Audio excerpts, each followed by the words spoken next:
Assalamualaikum warahmatullahi wabarakatuh. Selamat pagi anak-anakku, siswa SMA 16 kelas 12 IPS 2, 3, dan 4. Pada pagi hari ini alhamdulillah kita masih diberikan kesehatan dan kesempatan sehingga kita bisa melaksanakan daring melalui Sumsel Cerdas dan WA Group. Materi kita pada pagi hari ini, pada pertemuan ini, yaitu tentang fakta dan opini. Materi ini sesuai dengan salah satu KD yang ada di silabus Bahasa Indonesia kelas 12 SMA semester ganjil. Berbicara masalah fakta dan opini, anak-anak sering mendengar kedua istilah ini dalam kehidupan kita sehari-hari.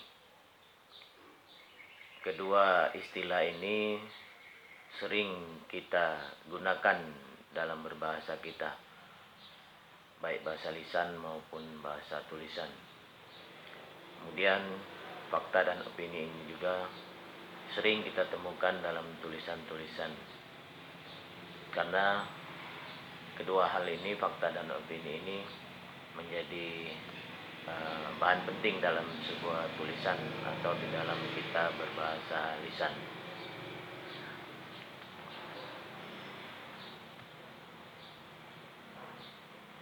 Dalam kehidupan sehari-hari kita sering berbicara, kita menginformasikan sesuatu, kita memberitahu tentang sesuatu yang betul-betul yang kita lihat, yang betul-betul kita saksikan, betul-betul ada, dan kebenarannya dapat dibuktikan, itu adalah sebuah fakta.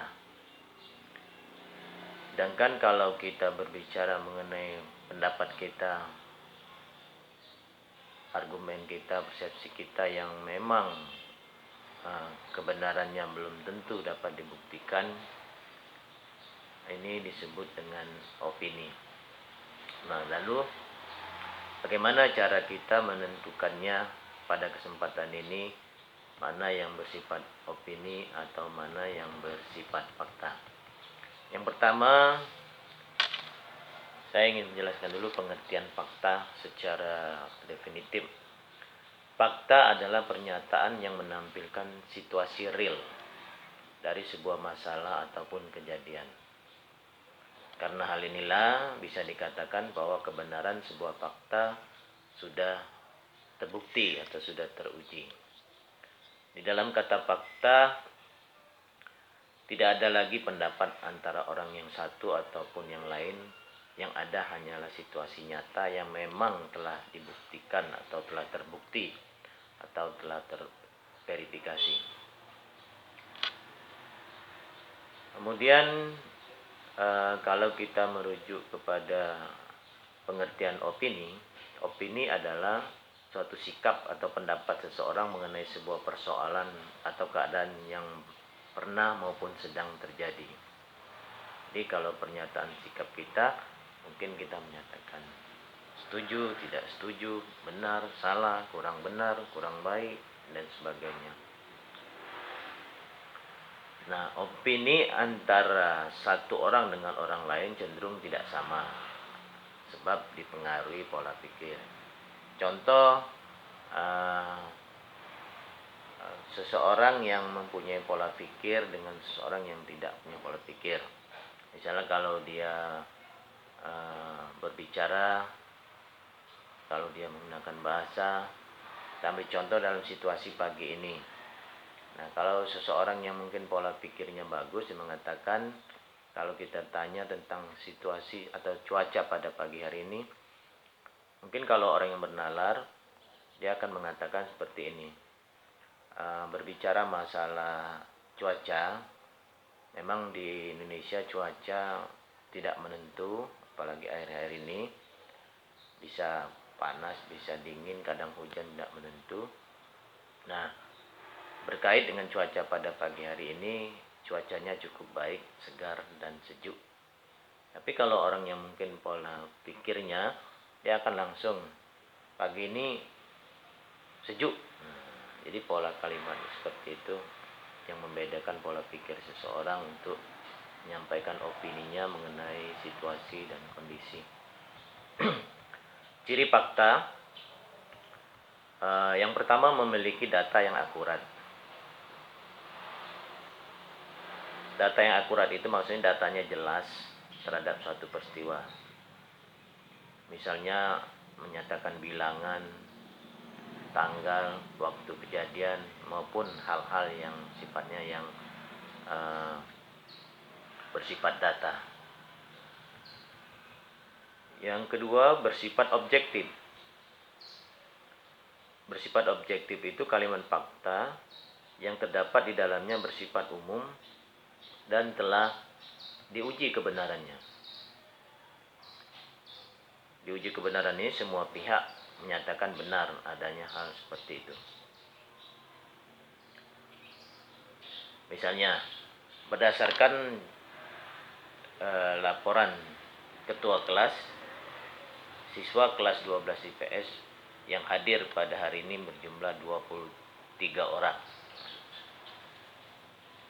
Jadi itu apa yang didapat dari kehadiran hari ini sesuai dan dilaporkan seperti itu, objektif. Kemudian benar-benar terjadi. Sebuah kalimat dapat dianggap sebagai fakta jika pernyataan di dalamnya memaparkan sesuatu yang benar-benar terjadi. Benar-benar terjadi berarti kamu bisa melihatnya dengan mata kepala sendiri ataupun mendengarkan laporan beritanya dari orang yang berwenang. Misalnya kita mendengar berita di TV, berita di internet, berita di koran atau secara lisan disampaikan oleh seseorang. Kemudian yang berikutnya, contoh yang berikutnya seperti kalau ada kecelakaan misalnya atau kejadian peristiwa. Misalnya ini kita melihat kecelakaan, nah kita menyampaikan kecelakaan itu bersifat fakta. Misalnya semalam jam pukul 7.30 terjadi kecelakaan antara sepeda motor BG sekian dengan mobil BG sekian. Pengendara sepeda motor dilarikan ke rumah sakit, sementara pengendara mobil diamankan oleh petugas kepolisian. Jadi kita benar-benar melihat terjadi peristiwa seperti itu. Kemudian ciri kalimat opini, yang pertama mengandung pendapat pribadi ataupun mengandung pendapat orang lain. Hal ini berarti kalimat tersebut kita akan menemukan pendapat diri kita sendiri ataupun pendapat orang lain. Dalam beberapa kasus misalnya, pada kalimat opini ditemukan pernyataan dari orang yang sudah terkenal sehingga terkesan sebagai fakta. Padahal perkataan orang tersebut masih sebatas pendapat yang belum bisa dibuktikan kebenarannya. Misalnya, kepala sekolah memperkirakan pembelajaran COVID ini akan berakhir pada bulan September.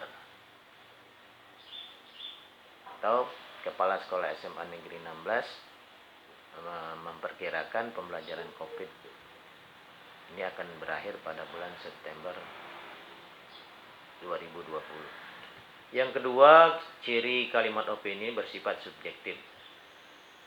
Contoh kalimatnya, saya yakin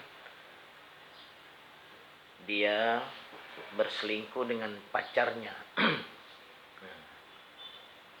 Jadi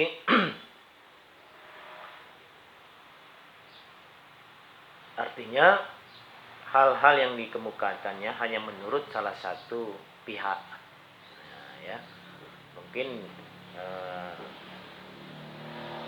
pihak lain bukan mengatakan seperti itu, bukan mengatakan berselingkuh, tapi menurut saya yakin dia berselingkuh dengan pacarnya. Jadi itu pendapat saya yang berselingkuh, mungkin pendapat orang lain bukan. Yang ketiga, memiliki kata-kata yang bersifat relatif. Contoh misalnya yang relatif ini adalah kata-kata yang cenderung bisa berubah bergantung siapa yang mengucapkan. Kata-kata yang termasuk relatif diantaranya paling, lebih, agak, ataupun biasanya. Contoh, semakin mendekati hari pelaksanaan pemilihan kepala daerah, biasanya calon-calon semakin gencar melakukan kampanye-kampanye. Dia ada kata biasanya, ya. Hari ini agaknya mendung dan lain sebagainya. Demikianlah penjelasan saya mengenai fakta dan opini. Silakan kalau ada pertanyaan bisa disampaikan melalui WA Group. Terima kasih. Assalamualaikum warahmatullahi wabarakatuh.